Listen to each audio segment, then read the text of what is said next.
उस पूरी जेनरेशन के ख्वाबों को आपने क्रश किया, उसकी जिम्मेवारी कौन लेगा?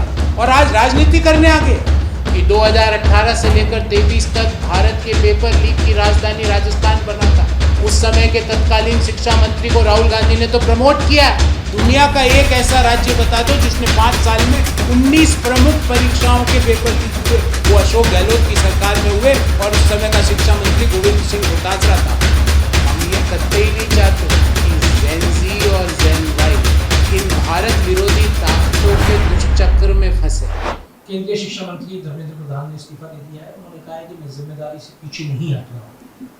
कांग्रेस और छात्र जो हैं वो ये कह रहे हैं कि अभी सिर्फ शुरुआत हुई, अभी हम और भी आगे सिस्टम को सुधारने की मांगे रखेंगे। देखिए, प्रधानमंत्री जी ने, सरकार ने और धर्मेंद्र प्रधान जी ने, तीनों ने उदारता, संवेदनशीलता और संयमता का परिचय दिया है।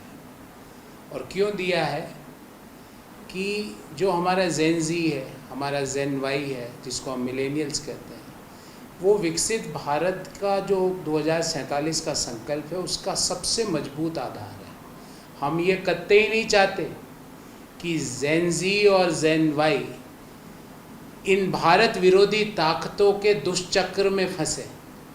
हम ये कतई नहीं चाहते कि जेन जी और जेन वाई, जो लोग संसद में खड़े होके दुनिया की सबसे तेज़ी से बढ़ती अर्थव्यवस्था को डेड इकोनॉमी बोलते हैं, उनके दुष्चक्र में, उनके भ्रम में फंसे।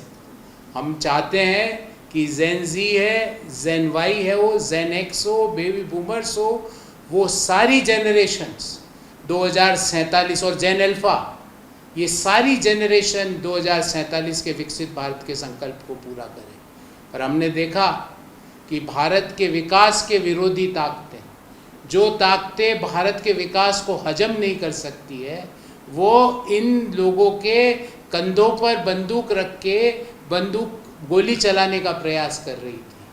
हमने देखा कि किस तरह से एक भारत विरोधी ताकतें भ्रम और संदेह का वातावरण बनाना चाह रही थी। इसलिए देश के शिक्षा मंत्री जी ने इस भ्रम और संदेह के वातावरण देश में ना बने, देश में हर व्यक्ति विकसित भारत के संकल्प को पूरा करने के लिए पूरी शिद्दत से लगा रहे, इसके लिए उन्होंने ऐसा निर्णय लिया। और जो आज जीत हार की बात कर रहे हैं, उनसे मेरा एक ही सवाल है कि 2018 से लेकर 23 तक भारत के पेपर लीक की राजधानी राजस्थान बना था। उस समय के तत्कालीन शिक्षा मंत्री को राहुल गांधी ने तो प्रमोट किया। वो शिक्षा मंत्री जिसने आरपीएससी से लेकर एसआई तक, सेकंड ग्रेड टीचर्स के से लेकर रीट तक हर परीक्षा, 19 बड़ी परीक्षाएं राजस्थान में 2018 से 23 के बीच में परीक्षाएं लीक हुई, पेपर लीक हुए। और उस समय का शिक्षा मंत्री आज राजस्थान कांग्रेस का मुखिया बना हुआ। क्या राहुल गांधी उसको कांग्रेस से बाहर निकालने की हिम्मत जुटा पाएंगे? ऐसे शिक्षा मंत्री जिसने अपने परिवार के लोगों को आरएस बनाने का काम किया, क्या राहुल गांधी जयपुर में आके उसके खिलाफ एफआईआर दर्ज कराने की हिम्मत जुटा पाएंगे, जो आज जश्न का काम कर रहे हैं? हमने तो संयमता का, उदारता का, मैच्योरिटी का परिचय दिया। हम नहीं चाहते कि देश की जेन जी किसी की राजनीतिक हथकंडों का उपकरण बने। हम ये भी नहीं चाहते कि कुछ लोग जो सड़कों पे ड्रामे कर रहे हैं, सड़कों पे सो रहे हैं, उन लोगों से एक ही सवाल है कि उस शिक्षा मंत्री को क्यों कांग्रेस में अध्यक्ष बनाया गया जिसने पर्चे लीक की वर्ल्ड रिकॉर्ड बनाया? उस शिक्षा मंत्री के परिवार के लोगों की तहकीकात करने का काम एफआईआर राहुल गांधी क्यों नहीं दर्ज कराते, जब उनको ये जेनरेशन के प्रति इतनी सहानुभूति हो रही है? राजस्थान जो कि देश का सबसे बड़ा राज्य है क्षेत्र के अनुसार, उसकी एक पूरी जेनरेशन की एस्पिरेशन को उस व्यक्ति ने खत्म किया। जो व्यक्ति सोचते थे हम सब इंस्पेक्टर बनेंगे, उनके पूरे जीवन के ख्वाब को खत्म करने का पाप उस व्यक्ति ने किया, जिसको राहुल गांधी ने शिक्षा मंत्री से हटाकर प्रदेश का मुखिया बना दिया है। तो राहुल जी, आप ये बताइए, और जो राजनीतिक लोग इस जेन जी के कंधों पे बंदूक रख के अपनी राजनीतिक रोटियां सेकने का प्रयास कर रहे हैं, उनसे मेरा एक ही सवाल है और एक सलाह भी है। जेन ज़ी वंशवाद से नफरत करती है, जेन ज़ी परिवारवाद से नफरत करती है, और ये सारे राजनीतिक दल, कांग्रेस वंशवाद का राजनीतिक दल, समाजवादी पार्टी वंशवाद का राजनीतिक दल, टीएमसी बुआ के बाद भतीजा तो वंशवाद और परिवारवाद का राजनीतिक दल, राजद परिवारवाद और वंशवाद का राजनीतिक दल।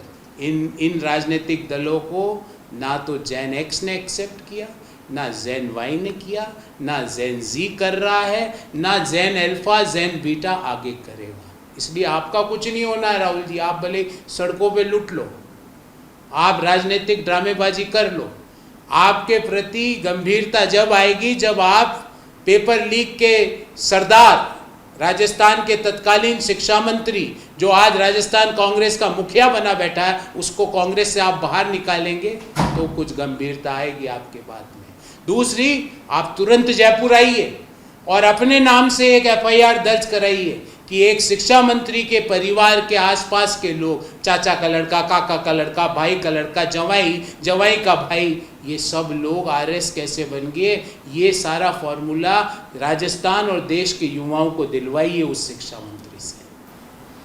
पर जिस शिक्षा मंत्री की आप बात कर रहे हो, पूर्व शिक्षा मंत्री की, वो ये कह रहे हैं कि क्या शिक्षा मंत्री जिम्मेदार होता है पेपर लीक के लिए? तो ये कल तक तो ये शिक्षा मंत्री राहुल गांधी, इसका मतलब इनकी पार्टी अलग है। ये जो शिक्षा मंत्री है, क्या नाम है इनका, हाँ मिस्टर डोटासरा, क्या राहुल गांधी की पार्टी में है कि नहीं? हैड ही रिजाइंड, क्या उन्होंने इस्तीफा दे दिया? राहुल गांधी वहाँ इस्तीफा मांग रहे हैं, वो कह रहे हैं मेरी जिम्मेवारी नहीं है। तो क्या उन्होंने कांग्रेस से इस्तीफा दे दिया, या वो ये कहना चाहते हैं कि राजस्थान में उनकी अलग कांग्रेस है? क्या वो ये बताना चाहते हैं? तो राहुल जी आपको तुरंत आना चाहिए फिर तो। ये दो काम जो मैंने सलाह दी वो तो करने ही चाहिए। इस तीसरे काम के लिए तो तुरंत अभी शाम वाली इंटरसिटी पकड़ के आना चाहिए।